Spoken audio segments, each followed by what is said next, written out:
안녕하세요. 오늘도 사연 살롱을 찾아주셔서 감사합니다. 40대 초반 여성이에요. 이곳 사연 글을 아주 잘 듣고 있는 애청자이기도 한 저는 비슷한 사연이 있는 사람이기도 해요. 그래서 어떤 사연들은 정말 제 얘기 같고 어찌나 공감이 가던지 제 얘기를 한번 보내면 어떨까 하는 생각이 들었어요. 결혼 전까지 순진하게 결혼은 아무런 조건 없이 오로지 사랑 하나만으로 가능하다고 생각했던 사람이었어요. 남편과 저는 접촉사고라는 그리 유쾌하지 못한 계기로 만나게 되었는데요. 초보 운전이었던 저는 처음 겪게 된 교통사고에 보험을 부를 생각도 못할 만큼 당황하고 놀랬는데 피해자였던 남편이 저를 다독이며 괜찮다고 다친 데 없어도 병원에는 꼭 가보라고 말해주면서 남편과 연이 닿게 되었어요. 남편 입장에서는 충분히 억울하고 화가 날 상황이었죠. 그런데 하나부터 열까지 세심하게 초보인 저를 많이 배려해주니 어찌나 미안하고 고맙던지요. 저희는 그렇게 3년이란 시간을 거치며 피해자와 가해자에서 연인으로 부부 사이가 될 수 있었어요. 하지만 아이러니하게도 저에게는 한없이 좋은 사람인데 주변에서는 이런 남편을 알아보지 못했어요. 심지어 부모님까지도요. 부모님은 대놓고 남편을 만나지 말라고는 하지 않았지만 은근 깊은 사이까지는 가지 않았으면 하는 눈치였는데 그때 당시는 제가 눈에 콩깍지가 씌어도 단단히 씌어서 그런 눈치를 외면해버렸죠. 그러면서 저는 저대로 서운한 마음과 답답한 마음이 공존했었는데요. 다들 왜 사람을 보지 않고 다른 것을 기준으로 남편을 판단할까 하는 마음에 일종의 오기가 발동해서 남편에게 청혼을 받기도 전이었는데 결혼을 결심했어요. 이렇게 나중에 후회할 줄도 모르고요. 부모님은 제가 남편과 결혼하겠다는 말에 조금 더 신중하게 생각해보라고 말리시기도 했지만 제 마음이 워낙 확고하고 제가 또 남편 아니면 안 된다며 고집을 피우자 하는 수 없이 결혼을 허락해 주셨어요.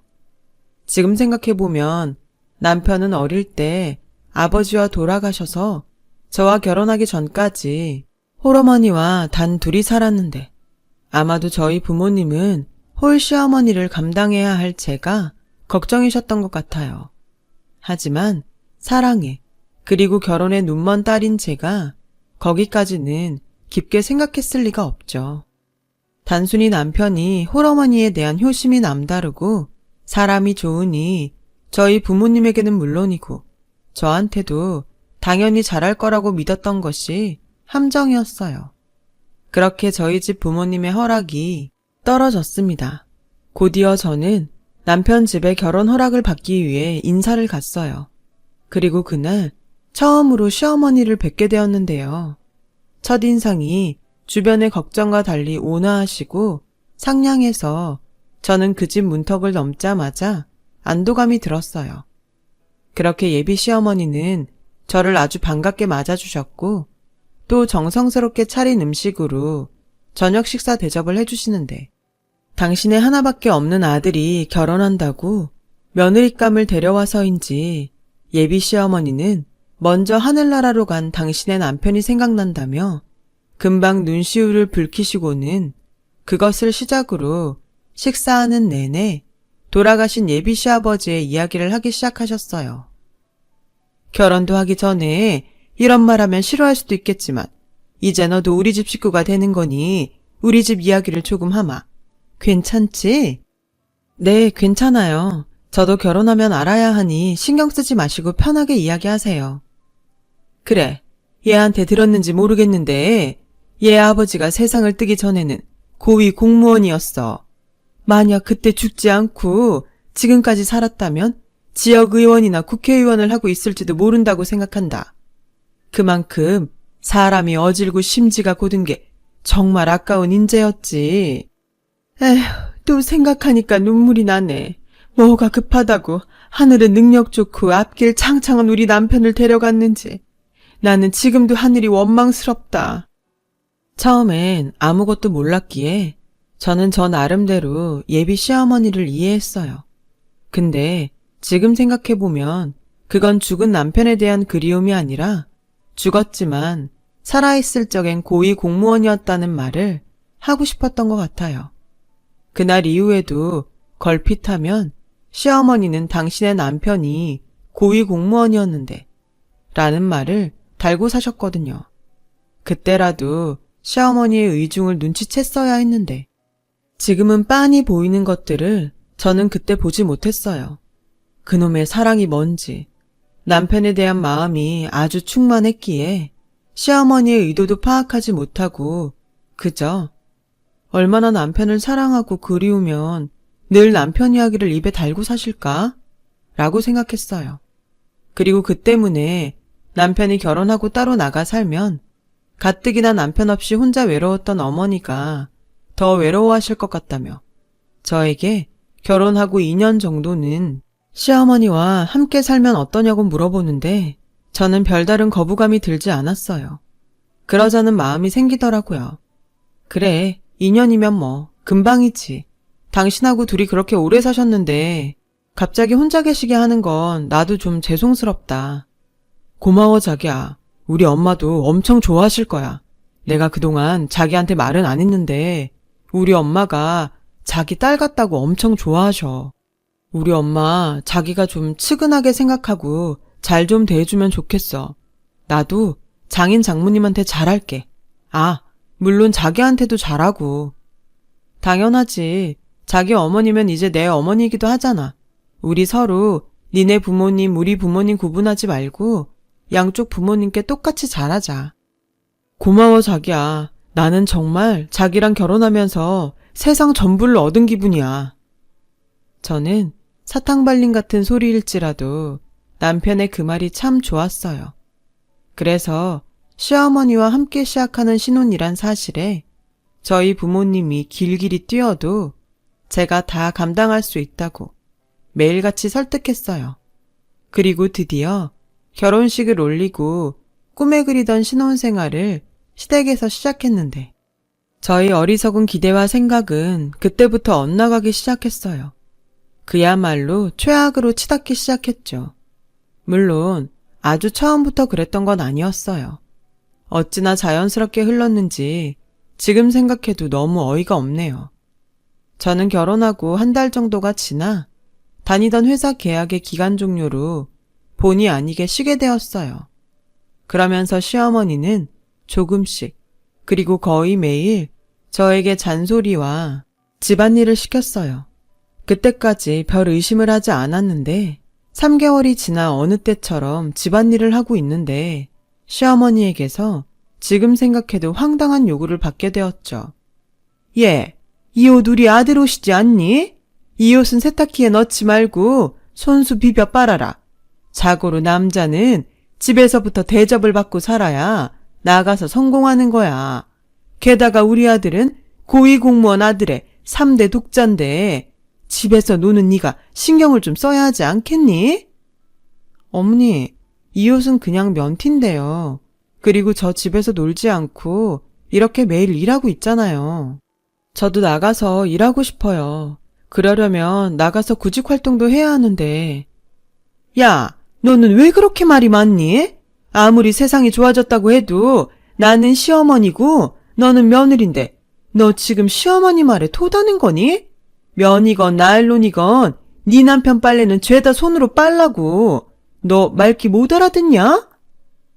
지금이 어떤 세상인데 며느리한테 야, 저기 라고 하다니 황당하고 어이가 없었어요. 게다가 결혼하고 제 빨래는 물론이고 세탁소에 맡길 옷이 아니고서는 죄다 세탁기에 넣고 빨았는데 이제 와서 그렇게 불효령이라니. 그 순간 너무 어이가 없고 불쾌하니까 뭐라고 말을 할 수가 없더라고요.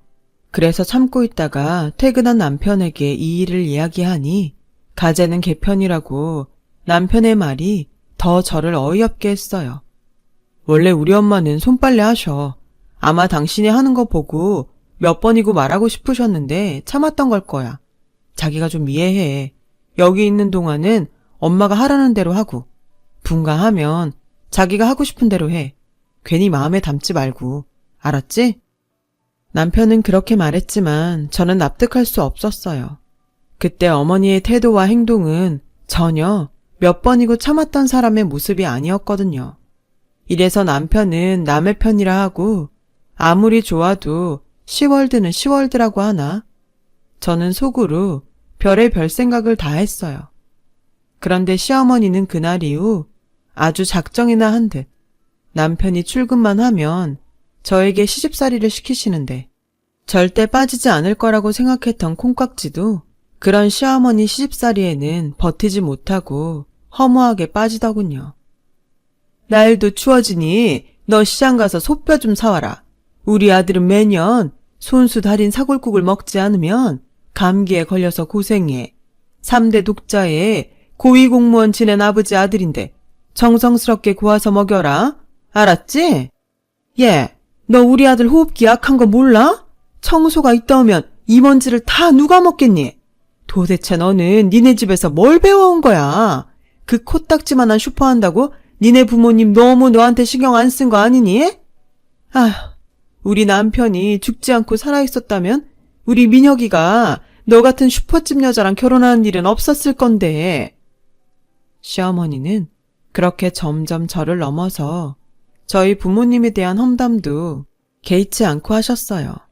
시어머니가 말한 대로 저희 부모님이 오랫동안 같은 동네에서 슈퍼를 하시는 건 맞는데요. 무시할 정도로 작지도 않고 또 그 건물이 저희 아버지 건물이라 굳이 경제적인 면을 비교하자면 당연히 시댁보다 저희 친정이 여유가 더 있었어요. 물론 시어머니와 남편은 건물이 저희 아버지 것인지는 제가 말을 하지 않아서 몰랐지만요. 살아있는 시아버지가 아닌 돌아가신 시아버지가 고위공무원이었다고 저희 친정집을 하대하는 게 말이 되나요? 그래서 그날은 참지 않고 화를 냈어요. 그때 화를 내지 않으면 부모님에게 불효를 하는 것 같았거든요. 어머니, 말씀이 좀 지나치시네요. 저희 부모님 가게 하시면서 저한테 신경 많이 써주셨어요. 이런 집안일 가르치는 게 신경 써주는 건가요? 그럼 어머니는 민혁 씨한테 집안일 다 가르치셨어요? 앞으로는 말씀 좀 가려서 해주세요. 어머, 얘 지금 뭐라는 거야? 뚫린 입이라고 말 함부로 하네. 제가요? 함부로 말씀하신 건 어머니 같으신데요. 그리고 제가 하는 집안일이 그렇게 마음에 안 드시면 어머님이 하세요. 저는 나가서 민혁 씨처럼 돈 벌어 올게요. 원래 각자가 잘하는 걸 해야죠. 저는 백날 해도 어머님이 말씀하는 대로는 못할 것 같아요. 뭐? 시어머니는 그렇게 말씀하시고는 쇼인지 진짜인지 모르겠지만 뒷목을 잡고 주저앉으셨어요. 그리고는 아유, 여보, 얘가 나 지금 당신 없다고 무시하네요. 우리 귀한 3대 독자 아들, 얘가 다 잡아먹게 생겼어요. 아유, 혈압이야. 나 이러다 오늘 밤 못 넘기고 당신한테 가는 거 아닌가 몰라. 라고 대성통곡을 하는데 이런 일이 TV에서가 아니라 진짜로 일어날 수 있는 일이구나 싶더라고요. 그리고 2년이란 시간을 다 채우기는 힘들지 않을까 고민하게 되었고 타이밍 좋게도 제가 임신을 하면서 분가할 명분이 주어졌어요. 그래서 임신 사실을 남편에게 알리던 날 조심스럽게 분가 얘기를 꺼냈죠. 자기야, 나 임신하고 곧 있으면 입덧도 할 텐데 아무래도 어머니랑 계속 같이 있기는 힘들 것 같아. 왜? 오히려 엄마랑 있는 게 더 낫지 않아? 게다가 아이 태어나면 자기 몸조리도 그렇고 아이 봐주는 것도 다 엄마가 도와줄 수 있잖아. 장모님은 가게 때문에 바쁘실 테니 이대로 엄마랑 지내는 게 나는 더 괜찮은 것 같은데. 남편은 아무것도 모르고 계속 제가 임신했기 때문에 더욱더 자기 엄마의 도움을 받아야 한다고 주장했고 저는 차마 당신 어머니 때문에 스트레스 받아서 여기 있을 수 없다는 말을 하지 못해 끙끙 앓아야 했어요. 지금 생각하면 바보 같지만 그때 당시는 시어머니하고는 사이가 변했어도 남편하고는 변하고 싶지 않았거든요. 그러면서 은근히 이제 혼몸도 아니고 남편을 3대 독자라 그렇게 극진히 하는데 제가 그 아들을 낳을 수도 있으니까 더는 저에게 시집살이를 시키지 않지 않을까 하는 기대를 하기도 했는데요. 기대와 달리 시어머니는 평소랑 똑같이 청소며 손빨래를 시키셨고 입덧이 심해져 주방에 있기도 힘든 저에게 나 때는 임신했어도 김장 100포기씩 하고 밤새 사골 끓이며 할 거 다 했다 라며 도끼 눈을 하고 엄살 피울 생각하지 말라고 하시더라고요. 그러면서 남편이 퇴근하면 마치 자기가 언제 저에게 그랬냐는 듯 다른 얼굴을 하더군요. 또 어떤 날은 저에겐 계모임을 간다고 하시고는 남편에게 연락해 제가 입덧이 심해 집에서 저녁 먹기가 미안하니 밖에서 간단히 먹고 들어가자고 하셨다는데 저도 사람인데 더는 참을 수가 없었어요. 자기, 내가 요즘 어떻게 사는 줄 알아? 자기 옷은 죄다 손빨래하고 어머니는 그 쉬운 청소기 한 번을 안 돌리셔.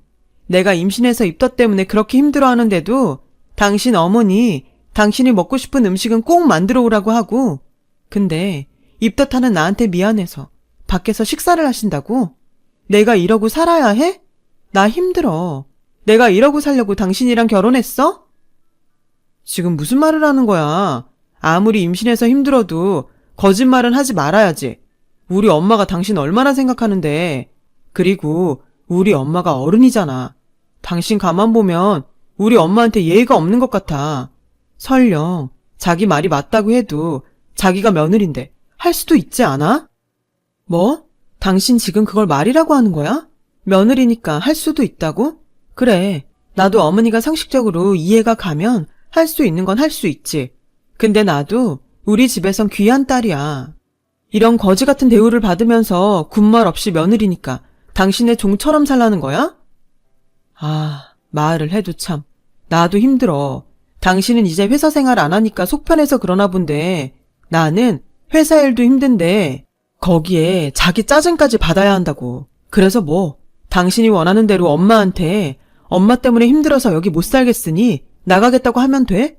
그럼 나 좀 편하게 해줄래? 진작 못할 거면 처음부터 못하겠다고 하지. 이게 뭐냐? 저는 어이없게도 제 탓을 하는 남편을 보고 뒤통수를 3개 얻어맞은 기분이 들었어요. 제가 결혼하기 전에 다른 거 뭐 본 게 있나요? 사람 하나, 사랑 하나 봤잖아요. 근데 지금 제가 사는 꼴을 보니 왜 그때 사람들이 다 저를 말렸는지 알 것 같더라고요. 결혼 전 남편의 모습은 어디로 가고 자기만 힘들다고 제 힘듦은 이해하지 못하고 그저 투정 정도로만 여기는 남편을 보고 있자니 제 스스로가 그렇게 초라하게 느껴질 수가 없었어요. 만약 임신 중이 아니었더라면 저는 그때 망설임 없이 이혼을 하고 싶었는데요. 뱃속에 아이도 있고 남편과 헤어지면 저 혼자 아이를 키워야 할 텐데 그러려면 친정 부모님에게 손을 벌려야 하니 이혼은 정말 더 참다 진짜 안 되겠다 싶으면 해야겠다는 생각이 들더라고요. 아무래도 친정 부모님의 반대를 무릅쓰고 한 결혼이었으니까요. 생각이 거기까지 미치니 저는 자연스럽게 어디에도 끼지 못하고 혼자 외롭게 지내야 했어요. 그때부터였던 것 같아요. 평생 모르고 살던 우울증이라는 병이 생기고 말았어요. 시어머니도 그런 저에게 지 팔자 지가 꼬는 거지 라고 비난했고 남편은 우울증이 먹고 살 고민 없는 배부른 사람이 괜히 걸리는 병이라며 저를 한심스럽게 보는데 배는 불러오고 어디 한 군데 마음 붙일 곳이 없으니 내가 결혼을 한 건지 이 집에 시어머니와 남편 사이에 끼어서 집안일 해주러 온 사람인지 모르겠더라고요. 그러던 어느 날이었어요. 그날은 아침부터 너무 힘이 들어서 일어나지 못했는데 아침이면 꼭 밥을 먹고 출근해야 하는 남편이 저에게 아침밥 타령을 하는 거예요. 전날 술을 먹어서 속이 너무 아프다면서요. 저는 나도 너무 아프니까 오늘은 그냥 가라고 했는데 남편은 가라는 회사는 가지 않고 시어머니에게 제가 아침밥을 차려주지 않는다며 시어머니에게 대신 차려달라고 말을 했더라고요. 그러자 득달같이 시어머니가 저희 부부 방에 들어와 제 얼굴에 찬물 한 바가지를 뿌리셨죠. 저는 속수무책으로 찬물을 뒤집어 쓰고 놀라 자리에서 일어나게 되었어요. 남편은 자기 때문에 일이 커지자 도망치듯 그제야 출근을 했는데 시어머니의 만행은 거기서 끝이 나지 않았어요. 결국 아침밥을 굶고 출근한 남편을 보고 시어머니는 눈이 돌아 이렇게 말씀하셨거든요. 어디 감히 3대 독자 내 아들을 굶겨? 네가 그러고도 내 집에서 편하게 살 줄 알아? 너 같은 며느리 필요 없으니까 당장 나가. 저는 그때 잠옷바람인 채로 집 밖에 쫓겨났어요. 그때가 1월 한겨울이었는데 게다가 좋지 않은 몸에 찬물까지 뒤집어 썼으니 제가 느끼는 추위는 말도 못했죠. 제가 알겠으니 패딩이랑 지갑만이라도 달라고 그렇게 애원을 해도 시어머니는 닫힌 문을 열어주지 않았어요. 결국 추위에 떨다 쓰러졌습니다. 지나가는 사람의 신고로 병원에 실려왔지만 제가 정신이 들었을 때는 아이는 이미 저 멀리 떠난 후였어요. 엄마로서 자식을 지키지 못한 죄책감과 저를 이런 상황까지 내몬 남편과 시어머니에 대한 분노는 그야말로 저 자신까지 집어삼킬 정도였어요. 저는 그 길로 뒤도 돌아보지 않고 남편과 헤어져 그 망할 집구석에 다시는 들어가지 않겠다는 다짐을 했어요. 그래서 제 소식에 놀라 한 걸음에 달려온 친정 부모님을 붙잡고 그동안 당한 서름과 병원에 오게 된 일들을 모조리 이야기하게 되었어요. 친정 부모님은 아무런 연락도 하지 않았던 제가 그저 신혼 재미에 빠져 친정 부모도 잊고 사는 줄 아셨다며 저희 엄마는 울고 저희 아빠는 당장 시어머니와 남편을 가만두지 않겠다고 큰 소리를 내셔서 한바탕 소동이 일어나기도 했어요. 시어머니는 저희 아빠가 모든 사실을 알고 당신을 찾자 쌩하니 주랭랑을 쳤어요. 남편 역시 장인에게 혼이 날까 무서워 병원은 얼씬도 하지 않았는데 이게 그동안 함께 산 가족이고 남편이었구나 하는 허탈감에 그저 헛웃음만 나오더라고요. 어쩌면 제 아이도 이런 집에 태어나 같이 살고 싶지 않았던 것이 아닐까 하는 생각까지 들었어요. 저는 친정 부모님에게 이혼하겠다고 말했어요. 이런 상황에 이혼하지 않으면 그야말로 등신인 거죠. 저는 그렇게 병원에서 퇴원하고 집이 아닌 친정집으로 간 지 2달 정도가 지났는데요. 당장 제가 이혼하겠다고 할 줄 알았던 남편과 시어머니는 이상하게도 잠잠한 저를 보며 어쩌면 제가 이혼까지는 생각하지 않는지도 모른다고 생각한 듯 시어머니는 허무맹랑한 내용으로 문자를 보내왔어요. 그 정도면 너도 할 만큼 했다. 나도 참는데 한계가 있어. 딸 자식은 결혼하면 출가 외인인데 이제 그만 집으로 돌아와라. 이번 일로 너도 반성 많이 했지? 반성 같은 소리 하네. 저는 끝까지 경우 없는 시어머니의 태도와 그때까지도 연락 한번 하지 않는 남편에게 괘씸해 남편에게 이혼하자고 먼저 연락을 했죠.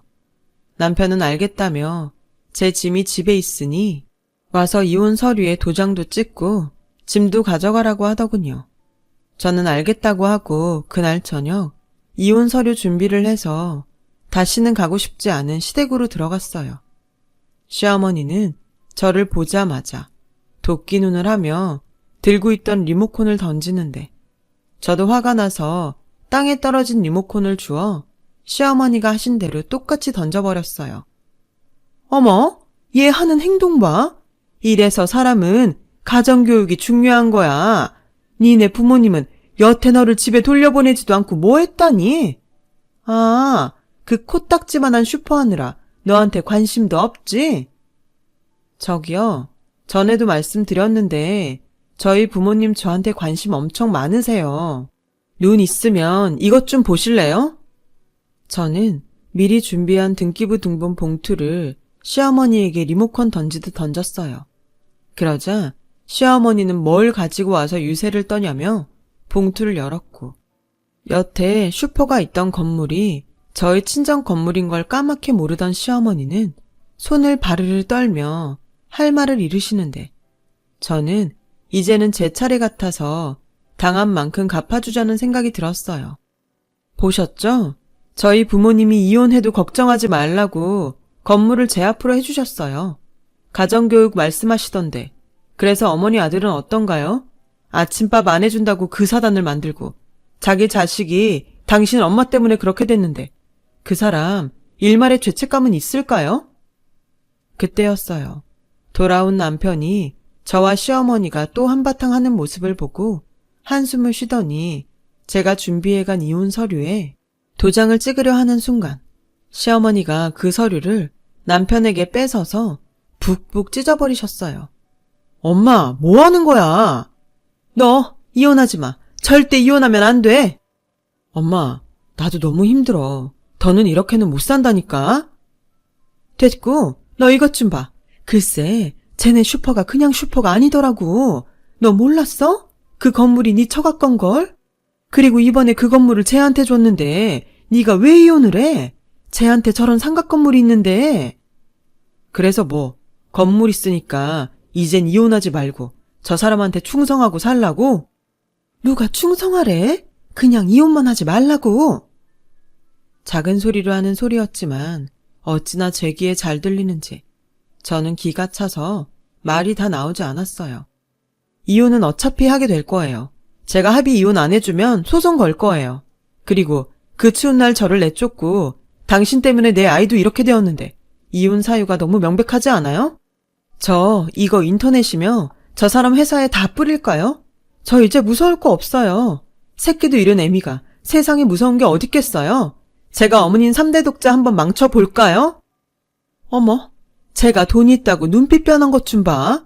이게 다 네 아버지 없다고 제가 나를 우습게 하는 거야. 아유, 여보. 어머님은 그렇게 평생 죽은 남편 그늘에 숨어 사세요. 제가 어머님을 우습게 알아요? 어머님이 저한테 한 행동을 생각하세요. 이렇게 된 거 진짜 재판까지 가볼까요? 알았어. 당신도 그만해. 당신 뜻대로 이혼하자. 그래. 그리고 이 말은 꼭 해야겠는데 당신 진짜 비겁해. 처음부터 당신이라도 가운데서 중심을 잘 잡았으면 우리 애기 그렇게 허망하게 가지 않았어. 당신이란 사람은 정말 죄책감도 없니? 그래서 이혼하잖아. 나도 당신 보고 있으면 힘들어. 어쩌다 이렇게 됐나 후회된다고. 남편은 저에게 다음날 법원으로 가서 이혼 서류를 작성하고 바로 제출하자고 했어요. 그러자 남편의 옷자락을 잡아당기며 절대 이혼하면 안 된다고 시어머니가 악을 쓰는데 그 꼬라지를 보니 정말이지 이 집에서 왜 그렇게 바보처럼 살았나 후회가 밀려오더라고요. 그렇게 저는 남편과 이혼을 했어요. 짧았지만 다신 되돌아가고 싶지 않았던 최악의 결혼 생활에 종지부를 찍었죠. 이혼 직후 시어머니는 제가 이젠 당신 며느리가 아닌 남이라는 것을 인정할 수 없었는지 한동안은 그렇게 연락을 해왔는데요. 어떤 날은 불같이 자기 3대 독자 아들 이혼남 만들었다고 화를 냈고 또 어떤 날은 자기가 반성을 많이 했다며 미안하다고 이제라도 잘 지내보자고 말을 하는데 무슨 조울증 환자도 아니고 나중엔 무슨 짓을 할까 무섭기까지 해서 핸드폰 번호를 바꿔버렸어요. 그 후 정말로 자유를 얻었고 그동안 뺏긴 시간을 보상이라도 받듯 재취업에 성공했어요. 이번에는 계약직이 아닌 정규직으로요. 건물은 형제가 없던 저이기에 원래 친정아빠는 당신이 먼저 세상을 떠나면 엄마에게 건물을 줬다가 저에게 상속되게 하려고 하셨는데 무슨 성견지명이 있으셨는지 제가 결혼을 하고 나니 저에게 든든한 무언가가 있어야겠다는 생각이 드셨대요. 그래서 엄마와 이야기하셔서 저에게 이전시켜 놓으셨던 거더라고요. 부모님이 주신 건물에서 월세가 들어오고 또 공실이 있어서 가게라도 시작해 볼 수 있었지만 아무래도 저는 사회생활이 더 적성에 맞는 것 같았어요. 그동안 회사를 가지 않는 내내 그렇게 회사 다녔던 제가 그립더라고요. 그래서 저는 건물 명의만 갖고 건물에서 나오는 월세는 다시 부모님에게 드리고 있어요. 사실 그게 맞기도 하고요. 지금은 매일 똑같은 일상이지만 되찾은 평범한 행복이 마냥 소중하기만 합니다. 이런 소중한 행복을 이제는 절대 무슨 일이 있어도 놓치는 일은 없을 거예요.